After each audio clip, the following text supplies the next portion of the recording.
Assalamualaikum Zakir bhai. I am Joseph Fernandez working in a call center.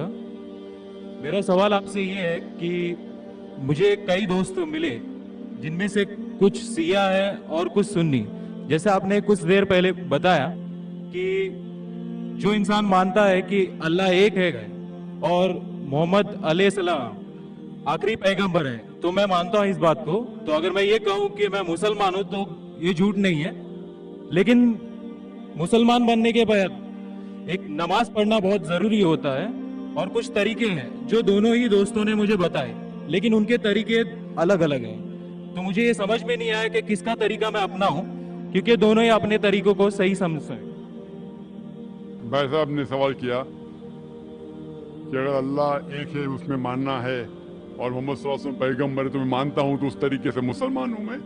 लेकिन मेरे दो दोस्त, एक शिया एक सुन्नी, और मुसलमान बनने के लिए नमाज पढ़ना जरूरी है, तो किस तरीके से नमाज पढ़ूं? भाई साहब, आप कहते हैं कि अल्लाह एक है, आप मानते हैं कि अल्लाह के पैगंबर मोहम्मद सल्लल्लाहु अलैहि वसल्लम आखिरी पैगंबर है, तो आपने कहा कि किस तरीके से नमाज पढ़ूं? ये शिया सुन्नी जो आपने पूछा, आप जब कुरान पढ़ेंगे, कुरान में ना शिया है ना सुन्नी है. कुरान में ना शिया है ना सुन्नी है.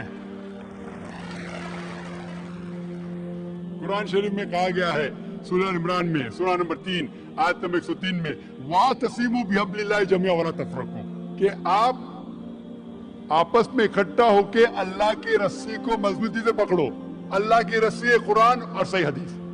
तो आप देखिए कुरान में क्या लिखा है और अल्लाह के रसूल के सही हदीस में क्या लिखा है. तो जो भी आपसे कुछ कहता है, अगर कुरान और सही हदीस के मुताबिक है, आप उसकी बात मानो. जो जाकिर कहता है वो भी कुछ अहम नहीं इस्लाम में.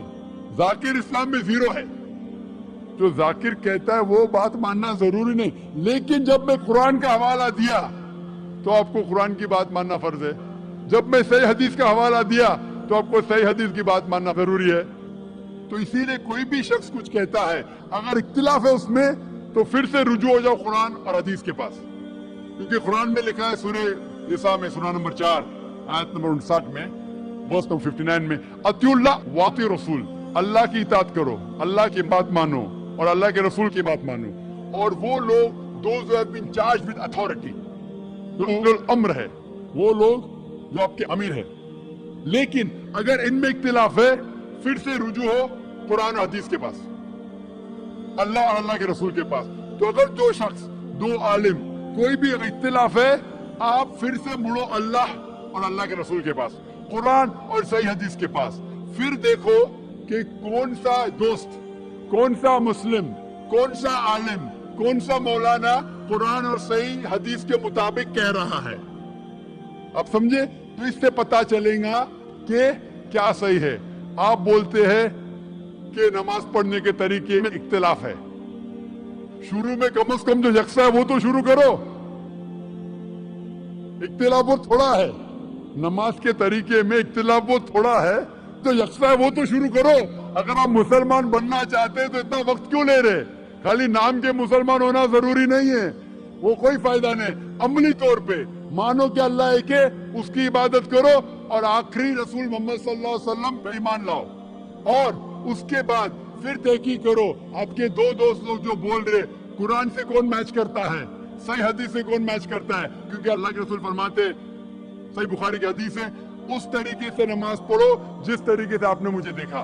तो जो सही हदीस से साबित है, कुरान और सही हदीस से, उस तरीके से नमाज पढ़ो. लेकिन अगर 19-20 फर्क है, कम से कम जो यकसा है वो तो शुरू करो. इख्तिलाफी बातों पे तहकीक करो, इंशाअल्लाह पता लग जाएगा आपको क्या सही है. तो इंशाअल्लाह अभी आप सिर्फ नाम के मुसलमान मत न हो, अमली तौर के ऊपर मानो कि अल्लाह एक है और अल्लाह के रसूल मोहम्मद सल्लल्लाहु अलैहि वसल्लम आखिरी पैगंबर है. Hope that answers the question. Thank you, sir.